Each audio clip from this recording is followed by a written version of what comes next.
So today we're going to talk a little bit about the Texas A&M Canvas template and the ways you can customize it to modify to maximize learning in your course. So what we're going to talk about today, some of these questions may have come up as you have looked at the template or maybe looked at some of your courses. You know, what is a Canvas template and why do we use a template? How do I use the template that Texas A&M has created? So we're going to look at all of these questions and we'll take a deeper dive into the template itself, and I'll demo a couple of things and talk to you about best practices in course design and kind of the reason why behind we designed the template the way we have. So what is a Canvas template? So basically a template is a framework that brings together the common elements of a course, the graphic elements as well as the course content. So it provides a structure for both the visual and the content elements. The module structure is designed to be aligned with best practices for course design. It follows the Universal Design for Learning principles and also accessibility guidelines. The design elements are brand driven and completely customizable, so you can personalize your course at the same time as kind of staying in line with your TAMU brand. So why do we use a Canvas template? The template can save a lot of time and reduce the stress load. It provides a blank, a fill in the blank kind of plug and play type of activity so that you can turn your blank course shell into just a fill in the blank Canvas course. So it just saves a lot of time. You can really focus on the content and not so much the framework and the layout. And as I mentioned before, all templates are intentionally designed to incorporate best practices that align with UDL, mobile-friendly design, and accessibility. And we'll talk about all that as we look at the template a little bit closer. Who loves a Canvas template? A lot of people do. Instructors love a Canvas template because it really expedites the course creation process. It allows instructors to focus on the content and not have to worry about the layout or the foundational pieces of a module or a page. Course designers and instructional designers love templates so that they can create engaging experiences that are customizable and personalized to the content itself. And students love a template because it purely provides the consistency that they crave, allowing them to really focus on the learning and not have to worry about where am I going? What do I need to do? How do I access this assignment? So it really streamlines the learning process. How do I use the Canvas Texas A&M template? There are a couple of modules that have been included in this template for your support. There's an instructor module for customization options, and I'll show you how to actually access those graphics so that you can customize them for your course and for your content. And then there is a support module for best practices in course design, and we'll look at a step-by-step guide and some supportive links and resources that'll help you in designing your course for mobile, for remote learning, for face-to-face learning, for any type of learning that you may be faced with this fall. And then there is a sample learning module that contains sample pages for assignments, for discussions, for quizzes.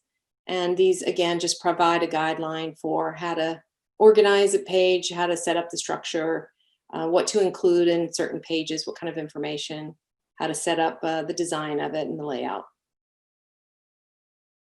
So let's take a closer look. We're going to look at the home page of the Texas A&M template, which you see on the left there. We'll pop right into the edit mode, and I'll show you how to edit some of the items on that page and how you can personalize it with a welcome message, how you can change the links to some of those course buttons or even customize the buttons themselves. Then we'll look at the instructor modules, the support modules. We'll talk about some of the customization options that are there, the guides for using this template, some of the links and resources for best practices, accessibility, and some additional resources for student engagement. And then we will look at the learning modules, which are the modules that students actually engage in. So the way they have been set up and some of the information and resources that are in there and how you can use that to best align with, your content and your learning flow. So I'm going to move screens here, and so we're looking at the home page template now. And so this is something that you're probably familiar with if you've seen this in your courses or uploaded it from Commons. This is really the first sense of community that a student feels when they enter your course. Having a personalized message, even a recorded video, really helps foster that community from the very beginning. You can also see that the course design is very streamlined and simple, so that allows for students to really navigate through the course in an intentional way. So it's not confusing. Where do I go to access this material? The buttons at the bottom here are linked to the essential course elements. The course navigation is streamlined so that students aren't clicking around trying to find what they need. And I'll talk to you a little bit about how to customize that navigation bar. And if we hop into edit, I'll just click the edit button right here, and you can see that the editing window opens up. I'm going to drag this button here down just a little bit so I can see a little bit more. But basically, this is the plug and play part. This is where all you have to do is type in your course title right here, or even just welcome, or your name, whatever you might want to put there. Here's your spot to add an introductory message. You can see that there's some placeholder text here just so that you can get a visual of what it might look like with text there. You could also add a video recording, a recorded message, which is super easy to do in these editing modes in the Rich Content Editor. There's a tool right up here in the toolbar for recording media. And if you select that, you can actually record right here in your screen. And when you're done, it will embed right on the page. So it's super easy to do recordings on the fly. These course navigation buttons, as I said, can be customized. And right now they are linked to different parts of the course. And this is just an image that is actually linked. So if you removed that link and then say you wanted it to go to a different course page, you can choose over here in this little flyout menu what page you want it to go to, maybe even what module, if you want it to go to a module, or even if you want it to go to an item on the course navigation. So you might want it to go to all the discussions or all of the assignments or all of the announcements. So it's super easy way to link these images to any part of your course, or even to an external link if it goes out to a web page. External links by default will open in a new tab, and internal course links will stay within the Canvas platform itself. So I'm going to just cancel that. And so the page stays intact. And then I did want to mention a couple other things that are really kind of neat. So say I did make some changes to this page, and then I decided I really didn't like them after I saved it. These three little dots in the top right will allow you to view the page history. So if you choose page history, I don't think there's much here because I haven't changed anything, but you might see several revisions of this page. And if, say, maybe the 2 or 3 times before you changed it, that's what you want to revert it back to, you can change the page just by going back to the page history, which is kind of nice. So you don't have to remember what you had before, what you had changed before. So those are the basic elements of the home page, but I did want to touch on, before we move into modules, a little bit about the course settings. So I'm going to select settings in the bottom of the course navigation menu here, and you'll see these tabs across the top. This navigation tab that you see that we're in right now is where you can modify these navigation buttons. The items that have the little eyeball with the line through them are hidden from students, so they cannot see them. You can drag any of these down so that they are also hidden, or you can move things up if you want them to be viewable by students. We recommend that this stays pretty streamlined, again, so it's just a little bit more user-friendly, and students aren't looking around for lots of different lots of different places to find things. If you do change this, you can actually just change the order of these two just by dragging them around. If you do change anything, make sure you save it before, and then you'll see those changes once you save. In the course details button, you'll see that there's a course card here that's been preloaded into the template. This is customizable, so if you want to change it, I'll show you how to do that when we get into the modules. This is the image that students see when they land on their dashboard. When they log into Canvas, they'll see this. So if you want to have your course name here or a different image that represents the course content, you certainly can change that. And this is where you would do that. So you'd create your image, and then you would just remove this one and choose a new one. Another item that I want to point out in the course settings is something that will be important to you as you get closer to publishing your course and having it have students access it. There is a validate links tool here, and you can actually validate all the links in the course. It will search for all your hyperlinks and make sure that they are not broken or go to a page error or anything like that. Sometimes, well, all the time, that by default, it will show links to unpublished content. So if you don't want to see that, you can just unhide that. But it will show you any links that are broken at the moment. And I'm just realizing that these links go to our, because I did this before and it was clear, but these links, and this is something good to note if you're actually in there now and trying to access these links go to our Canvas community, which just like I think yesterday, late or this morning, changed platforms. So there's a little bit of a lag in getting those links live again, but they should be, and that should not be a problem once that has been established. So that's a little bit about the course settings. There's a lot of other details in there, but those are kind of the most important ones you'll want to kind of touch on before your course goes live. Let's hop into modules, and I just want to show you the module structure and talk a little bit about how to modify the module structure and how you can use this template. As you can see, the first two modules are instructor modules. So these are resource modules for you, the instructor, to reference as you develop your course and design your course. These are not to be published, so you don't want students to see these. You can easily publish and unpublish courses by selecting this little button over on the far right, so that will automatically publish the course. You can also unpublish certain parts of a module. So say you're working in a module and you really only want students to see maybe that first item. You can just keep it like that or just publish it. But in this case, we want all these unpublished.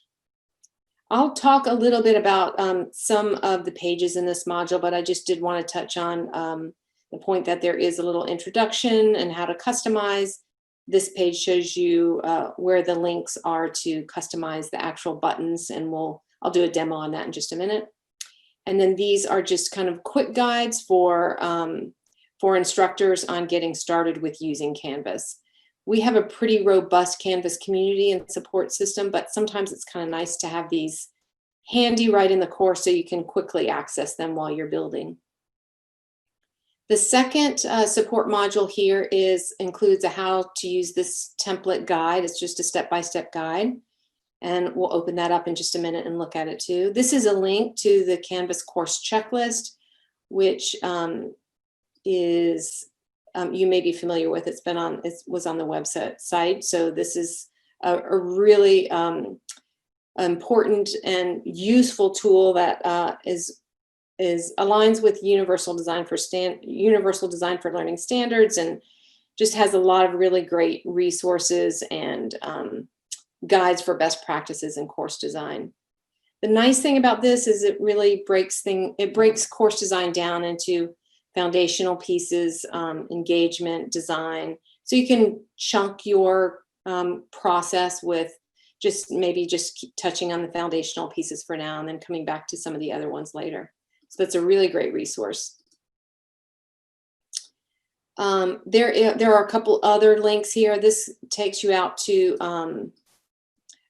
our Instructure page, which has a ton of resources from educational experts and ed tech experts about distance learning when the classroom closes. So this is loaded with lots of resources and information that was started early this year for our clients that have had to move to distance learning quickly.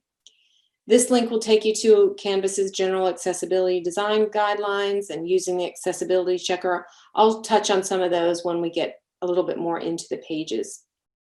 Down below these two modules are the actual learning modules, and you can see that these are published. They're ready for students to access once the course is published. Again, you have the ability to easily unpublish and publish pieces and parts of any of these modules. You can delete the entire module if you want. You can move the module to wherever you want on this module page. You can edit the name of the module. You can add prerequisites and requirements. So for example, say I want all of the students to actually work through all of this information in this course. I want them to read the course overview and the bio about the instructor and view the resources and maybe even participate in the question board. So I can set these requirements right here so that the course overview is maybe viewed. I think they should be able to view, they should view this page and this one, and then maybe, let's see, the resources, and then discussion. There's different options here. I want them to actually contribute to that page. The options here are mark as done or viewed. They don't need to contribute to this page. That wouldn't be applicable in this case, but if there is, if you choose mark as done, there's like a little actual check mark in the top right of the page that the students have to actually check. So it provides a little bit more accountability for them accessing the page. So these are great tools. Setting those requirements are great tools for getting students kind of into the flow of learning.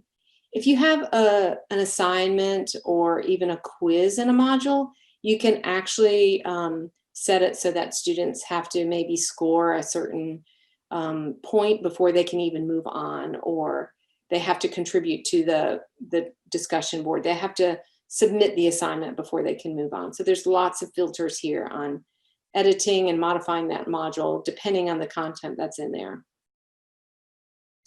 There's also a help and support module for students. So similar to the one that was for teachers, just kind of some basic guides for getting started with Canvas so that they can quickly access. How do I turn an assignment? How do I, reply to a discussion post? So just kind of quick access guides there. And then we'll talk a little bit more about this weekly module, the sample module, I should say, and some of the pages in here that are samples. And we've tried to provide samples for content pages, for individual assignments, for group discussions, for quizzes, and kind of the way we have organized the module suggests best practices for providing kind of a weekly overview and a weekly wrap up. So it kind of bookends the learning. Students kind of know when they're starting that module, whether it's the week or a unit or a topic, this is what we're going to be learning, and then they'll start learning and engage in the learning, and then they'll kind of have a little bit of a wrap up. So again, this is a sample for a weekly module, but you certainly could change it for a unit or a topic, whatever suits your content. So let's see, let's go back up to the top here because I really wanted to touch on some customization features and some of the actual step-by-step guide. So let's go to this page really quickly, and just you can kind of see what's included in the introduction and how to customize. It gives you some really good tips and even links to how to duplicate modules and how to duplicate items within a module, setting your course navigation, which we talked about a little bit, reviewing your course settings, and customizing your course card. So we touched on all of those important points before publishing a course. These are all the graphic assets that are included in your template, and they can be used anywhere in your course on any page that has the rich content editor. So all of these icons and footers and headers and content dividers are all pre-sized So you won't have to worry about resizing any images to suit different sized screens. They're all mobile friendly sizes. They all scale and respond really well to any size device, screen device. And you can use these, as I said, on any page. So these icons are preloaded.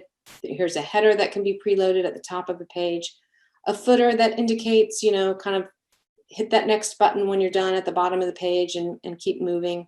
And a couple of just horizontal lines, which we call content dividers, that really help break up a text heavy page. So you can use those on content pages that maybe have a lot of text.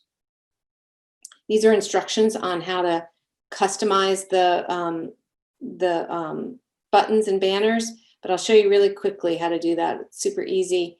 So here's the banner that's included in the page. If you want to customize it, this is the link to the customization link, and the same with these buttons down here. So if you just select that link, it's going to actually force you to make a copy of a Google drawing.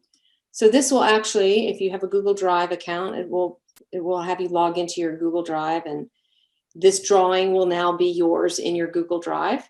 And you can see that any of these elements can be changed. This is just a gradient color that's, you know, could be changed easily. Same with this yellow. And of course the text could be easily changed as well. So instead of course overview, you might want to, you know, write something like about this course, and you could just simply change the text that quickly. And then you'll just want to rename it. So you'll want to rename the file and then select file and download as a PNG. And then you can upload it right into your course, and that's the new button you've just made. If you want to make additional buttons, so for example, the template comes with these 4, but maybe you have a couple other, you like these 4, but you might want a couple of others. So you certainly can make additional buttons that align with these that are included in the course. And you can do the same with the homepage banner. Let's go back to modules. There are a couple other things and Sean, just indicate if I'm not sure what time it is or how we're doing on time. So indicate when. Okay, good. I'll just keep going then until we get to the questions. A couple other things I wanted to touch on before we do get to those questions. So as I said, these are the customization options and the support module for just kind of getting started in using this template. This guide right here will actually give you a step-by-step process. So if you really want to chunk your process of developing your course, this is the best. This is a really great guide for doing that. So we suggest that you just start with your home page, and we kind of demoed that a little bit at the beginning. So just open that edit button and change the title and put your welcome message in there, or create a little welcome video. Make sure the links, those button links, are appropriately going to the right pages in the course. You may have to come back and change those as you develop your modules, but you can get that at least that part started. Check your course navigation buttons. If you want to, this is your page, so you can even go into edit, and as you're working through here, you can actually just edit some of this and maybe just say, okay, I did the front page, good, I'm done with that. I'm moving on to the welcome and begin here module, so kind of that course overview module. These are links to those pages, and it just gives you instructions on exactly what to do. Replace the placeholder text, and provide your own learning objectives and expectations, and whatever you might want to include on a course overview page. And same for the instructor. Make sure you provide your bio and any kind of contact information. So again, you can use this kind of like as a little checklist, and just check those off or cross them out or even delete them as you go. I'm going to cancel that so we don't have those changes made. And then these pages really are, I'm just going to show you really quickly. These just give you a guide for what could be included on a page. This certainly doesn't need to be exactly what you might have. So again, it's just a sample. You can just pop into the edit mode and just copy and paste any content you want here. If you have a link to a file, you could link a file to this. and have it actually open right in this page. So that saves a lot of time. You can copy and paste. So again, here's an example of that content divider that kind of helps support dividing content on a page. So again, just a sample of what could be included on a course overview page. And I think the next one is the instructor, about you instructor. So just make, fill out this information, add your message here, even a video. So just working through that, let's go back to that, here it was. So just kind of working through that welcome begin here module will be kind of the second step. These two things you probably, they're, general course elements, so they're probably something that you already have ready to go. And then you can, once you have those complete, you can start getting into your learning and your learning modules, and starting with, just that first week of learning, or that second week of first couple of weeks of learning, and just organizing the sample module so that it suits your learning content and flow. So you can move things around here. You can move things up and down. You can add, if you want to add a different page, you can add another page or even another discussion. So you have an external URL that you want students to access regularly. You can add that here as well. So there's lots of different things you can add to a module. And this sample module can be used as almost a template inside this template for your content. So editing these text headers, changing those if you decided instead to use a unit format or topic format, you could do something like unit overview, and even put the title here of that. So lots of ways to change this up. And then there are ways you can, like if you have a page that you really like, maybe you have a couple of overview and to-do lists within this module, you can actually just duplicate that and rename it and move it to maybe, the second part of the unit or something.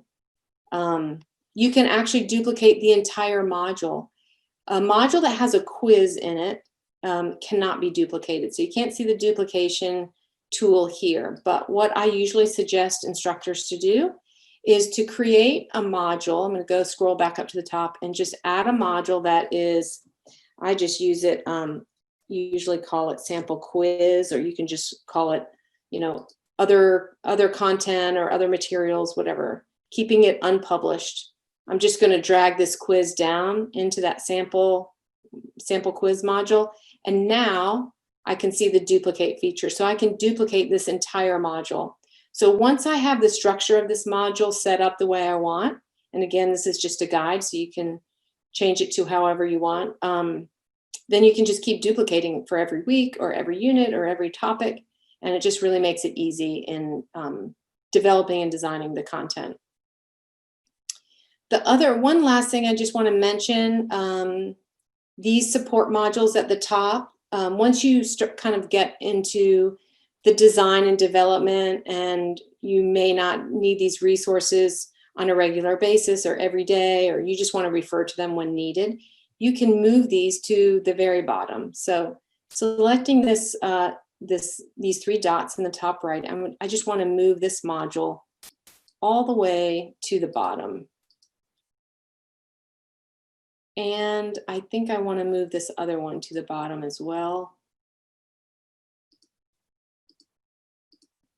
So you can see there's different options. You can move them around before or after other modules too. But I just want those out of the way because I want to focus on the learning modules first. So I'm going to work on that welcome and begin here module. The help and support module is pretty much ready to go. There's no editing needed here. These, again, are just video guides for students and a space for additional support if needed. So no editing needed in these. These will need to be customized and personalized to your content. And then, of course, getting that first learning module organized and modified to align with your content and how your learning flow is actually going to work. So what questions do we have, Sean? Is there anything? Well, yeah, I do have a few questions, but first, thank you, Laurie. That was a great introduction to the template and overview. And as well, thank you for your efforts to design the template and work with the team at the Academic Innovation to put together a wonderful start for our faculty colleagues. There's one aspect of the template that I would like you to talk a little bit on, but I'm going to give a short introduction to that. I've worked quite closely with the Faculty Senate over the course of the last 2 years in my role as a member of the Undergraduate Curriculum Committee and more recently as the chair of the Undergraduate Curriculum Committee to redesign / rewrite the minimum syllabus requirements for the university. And those were finalized and approved just recently. But I also then worked with Jocelyn and the Office for Academic Innovation to have those syllabus requirements incorporated into the template. So would you touch briefly, Laurie, about how the syllabus requirements from the university are incorporated into the template? Thank you for bringing that up. I completely missed that item, but yes, the syllabus is a great tool in Canvas. So this syllabus page is actually a auto-generated page that provides information on your course summary, but also includes the minimum syllabus requirements. As I was scrolling, you could see that down at the bottom. You'll have a course summary that auto-generates any assignments, quizzes, discussions that are in the course. But above that, it does include the syllabus requirements and a link to download or preview right in this file, or sorry, right in this window. So the students can actually download this if they want to. This information can be edited, so certainly you'll want to come in here into the edit and just make sure this information is correct, fill all this out, provide your description, prerequisites, and so edit the pieces that are relevant to this course. Is there anything else that you wanted me to add to that, Sean? No, that was great. I will mention too, at the bottom, we've got a lot of information here. At the bottom where the actual course summary begins, this can be toggled on or off. So if you don't want the course summary to be on this page or viewable by students, that's perfectly fine. They can still access all of the assignments and quizzes within the learning module. So if you want to toggle that on or off, that's an option you have. Great, thank you. And I would remind my faculty colleagues across the university of 2 items. One, due to timing, there were 2 aspects of the revised minimum syllabus requirements that were not available at the point in time when we needed to publish the template to the courses. And so at the bottom, you will need to visit the Faculty Senate website to get the content to paste in for the fall 2020 COVID amendment, as well as a statement on mental health and wellness. Okay, thank you. Yeah. And so again, faculty colleagues, similar to what Laurie just showed, you can edit that, paste that content in to have it complete. And then the link at the top to the syllabus is actually a Microsoft Word template that faculty members could use to then build an electronic syllabus. They would need to first download that file, update it with their current course content, remove the instructions page, and then repost it here to make it available to their students. Awesome, I love that. So changing topics away from the minimum syllabus requirements, Laurie, as an instructional designer, what do you feel is the most important design component of the template? Oh, that's a good question. I really feel like the module structure is really probably the most helpful. I think when we want, these learning modules were designed to have kind of an intentional flow of learning so that it keeps students engaged in the process of learning. So they're not linking out to other places to find resources. Everything is contained in one module. And it just keeps students flowing in that process of learning. And so I think the way these are designed with the overview and the content pages and the learning in between, and then a little bit of a wrap up, I think it really just helps students, as I said, engage in the learning process itself. And they don't have to worry about finding what assignments do I go to? What discussion do I need to participate in for this week or this unit? It's all right here, and it makes sense. It's just a progressional path for learning for them. Thank you. I know I really appreciate the aspects of the template that focus on the modular design. I remember the very first course I taught at Florida State University as a PhD student back in the olden days of 1994. I actually wrote HTML to write my own course webpage. You know, as we've evolved from there, oftentimes I've used the LMS similar to the webpage I wrote as a document repository where I just put, you know, a number of PDF documents that have the instructions, my syllabus, the instructions for assignments, etc. And to that extent, I think I have often not used the wonderful features that are available in the LMS. And that's what I appreciate about this template with the modular design. It helps remind me that there are many more features available to make it easier for my students to learn rather than just go there to get a document. Next question, there are some of these questions that I received you've addressed partially, but I want to ask this one, even though you hit it out a little bit. I'm a faculty member that hasn't logged into Canvas yet. After I log into Canvas for the first time and I open up a course, where should I start with the template? What should I do first? Well, when you log into your Canvas and then open your course, you're going to come to this home page. So this is a really first good place to start. I would just select edit. Well, first you may want to just kind of review some of those instructor modules. And that one guide will tell you this is the first step, is just editing this home page.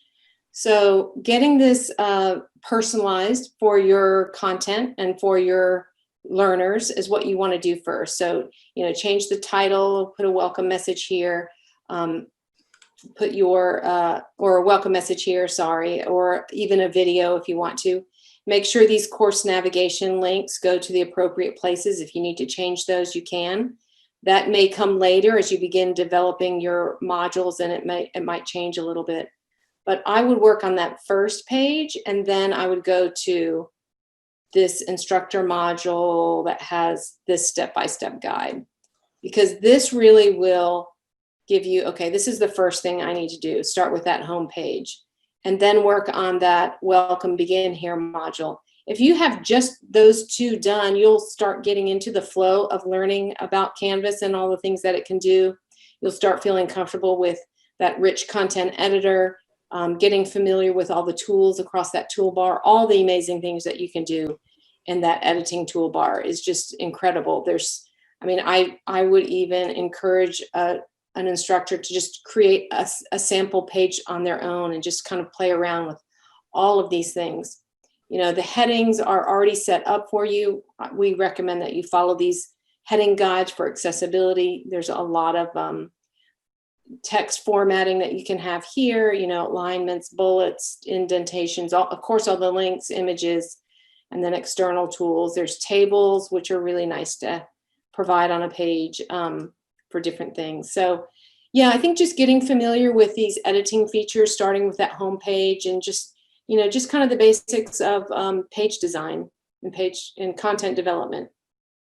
Great, thank you. So speaking of accessibility, as you just pointed out, using the paragraph or heading styles, could you talk a little bit about, this is not really necessarily the template, but talk a little bit about what accessibility features are available there in that edit mode you're on?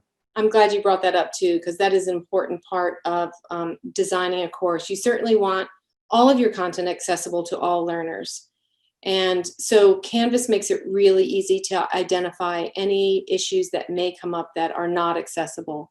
So once your page is complete and you've you know, created all the content that you want, and you've got everything in here that you want, the rich content editor actually has an accessibility checker. So if you select this little button right here, you'll see a little flyout window that will come out, and it will flag any accessibility issues. This one is free and clear of accessibility, so that's good to know. But if there were any here, so let me just do an example actually.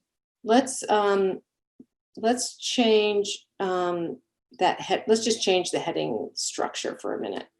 I'm going to do something like that, and then maybe change that to 3. Let's see what happens now. So it's going to flag a couple of things. First, it's going to say this heading is heading 3, and it really should not be 120 characters because it's a heading and they want it to be, it should be more succinct. So it's actually going to allow you to change that right there. So all you have to do is change it to a paragraph and apply. And that was the only one, I guess. So, but there are others. It will flag like alt tags for images. It will flag URLs that need to be changed or modified for the text, basically for screen readers. But I think we all know that accessibility supports all learners. So that's a really great tool to have. And I use this probably every time I'm in a page. I probably pop this on at the end of my editing almost every single time. So that's a really great tool. And I love that it has the options right in there to make that fix. And it will even take you to a guide if you need further help with that. So thank you for bringing up that. Yes, thank you, Laurie. So there's a lot of content in this template. As a faculty member, do I have to use everything that's there? Is it possible that I can pick and choose? And how might I go about opting in or opting out, if you will, about which parts I want to use versus not? Well, and that's another great thing about a template. I mean, it's completely customizable. This is a sample for designing and developing course content. So these are suggested best practices. You can change, as I mentioned before, any of the names of any of this. You can reorder anything. You can completely delete the module if you want to. All of these pages, if you do delete the module, by the way, these pages won't be deleted. They will just not be in the module anymore. So you can still go to pages and see all of those pages and access them. So if you want to incorporate, say you want to incorporate your basic course information in that first week instead of a separate welcome module, you certainly could do that and just delete this module and then add those pages into another one or move them. So it's completely customizable. Again, you can turn on, publish, unpublish any parts of the course, delete or copy or duplicate any parts of the course, completely customizable to the content that each instructor will be delivering. Thank you. So this actually just popped into my head. You've shown how to publish a module or publish individual sections in a module. Let's say I've finished, everything's published here. How do I actually get the course made available to my students? Okay, so that's super easy. You'll go to the home page and you'll just click publish. And once it's published, any student that's enrolled in the course will be able to access any of the published content in the course. Wow, that was pretty handy. Yeah, and I can just unpublish if I'm not quite ready. Oops, forgot to. Great. I think we have time for a couple more questions. Here's a question that I have. So the template has only a few items activated or enabled in the navigation menu at left. You talked a little bit about, would you elaborate a bit more? Why is it not best practice, for example, to add the link for discussions, assignments, quizzes, and keep them hidden instead of making them available to the students? Yeah, a really good question. So again, we kind of recommend that modules are used for the flow of learning. And within the modules, you can add your discussions and your assignments and your quizzes. So as students are actually working through a learning module, so let's actually open one up. So they'll read through this. They've got their to-do list. This is what we're going to do in the module. I'm going to read this article. I'm going to watch this lecture presentation, and then I'm going to participate in a quiz or participate in a discussion and then maybe take a quiz. So they just select next. They're just moving through the module in a kind of intentional learning progression. So this is the way the lesson flow happens. So they actually don't need to, if they needed to, maybe discussion was next, it will actually pop up right here. Let's see if I can get to something that will, that was that copied page I did. So here's the assignment. So they just went through, you know, the presentation and maybe a content page with more information on it. And now here's an assignment that they have to do. It's right here in the module as they're working, and they don't have to actually go out to assignments, see that long list of assignments that might be there, and make sure they're accessing the right assignment for this week or for this unit or for this topic. So everything is contained within the module, and that just makes the learning progression more natural. So we do suggest that a lot of these are hidden and just inserted or included in the modules as the students are learning. Great, thank you.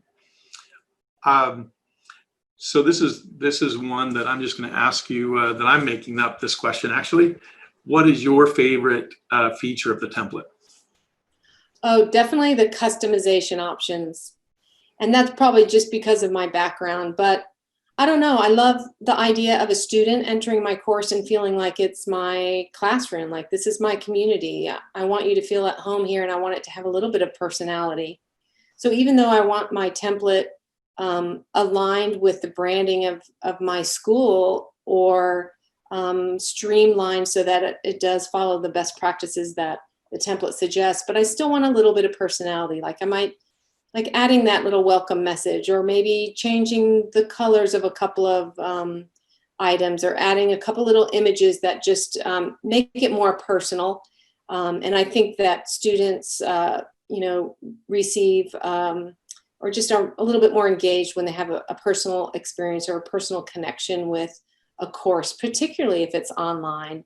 You want to have that sense of community right from the beginning, and providing customization options for instructors to do that will support that feeling. Thank you. In the introduction, Jocelyn mentioned that I've been diving into the template myself, which is true. I have 2 courses that I'm preparing to teach in the fall semester, both in Canvas. And so similar to what you just observed, a couple of things that I've really appreciated about the template.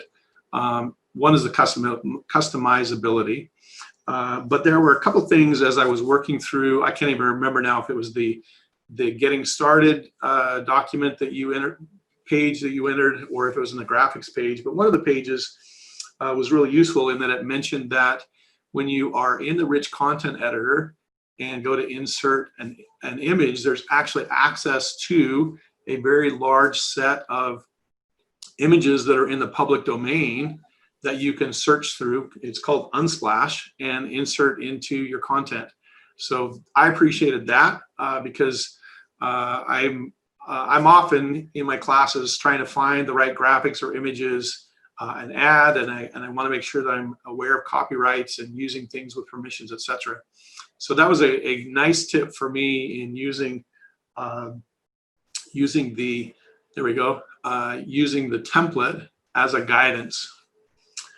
I love, yeah, this Unsplash has beautiful photographs, and not only that, they're all license free. So when you insert one in, I'm just going to quickly demo this. Select the image and select image options so you can change the size of it. You might want it a little bit smaller. That's kind of big. And then you can change the alignment. So maybe you might want to put that over on the right side, and it's nice to have that text flow around it. So that actually could be a little bit bigger. So it's super easy to add images to your pages. And that's those visual pieces are engaging for students as well. And they align with the content and the instruction. So it's kind of nice to be able to quickly add visual elements like that. So I'm glad you brought that up. So that's all the questions that I have at this point. So Jocelyn, turn it back over to you. Thank you again, Laurie. You're welcome. Thank you, Laurie, and thank you, Sean. This was a fantastic session. I learned quite a bit. So at some point when I teach my own course, I'm excited to use this template because it's going to be such a help to get things up and started. We, just as a little heads up, this session will repeat itself at 3 o'clock today. So if you know colleagues who would benefit from this session, we definitely welcome them at 3 o'clock. And then of course it's recorded. And then we have one more session Friday at the noon hour Central with our customer success manager from Zoom. So we've kind of talked about the tools in our digital learning environment throughout Big Splash, and then we'll link it to Zoom next Friday, go through some of our stats, and hear a little more specifics on what's on the Zoom roadmap. So encourage you to join that as well. A huge thanks to our partners, the Center for Teaching Excellence, Disability Resources, Provost Communication, Provost IT Office, TTVN with the live stream, LinkedIn Learning, and a tremendous thanks to Laurie and Canvas. We have been working, Laurie has helped kind of from the start, maybe a couple weeks ago, and thinking through this Big Splash experience. And part of the logic, Laurie also created the Big Splash course that you see in Canvas. And some of the logic there is that you can have that digital experience for a digital conference, because likely we will be doing a lot of that over the next year. So we were trying to simulate that for you as well. And feel free to take some of those ideas and learn from what Laurie's put in place in that course as well. So thank you, Laurie, for all of your help across the last couple of weeks. We'll send out a brief survey at the end of the day today, and if you can fill that out, that will help us ensure we're providing programming and resources to help you as we move forward. And we will look forward to seeing you if you're signed up for the noon or 1 o'clock Canvas training, the 3-hour Canvas training. I hear the 9 a.m. session went really well. So I think that's all the announcements we have. Thank you to you both, and we will sign off. Take care.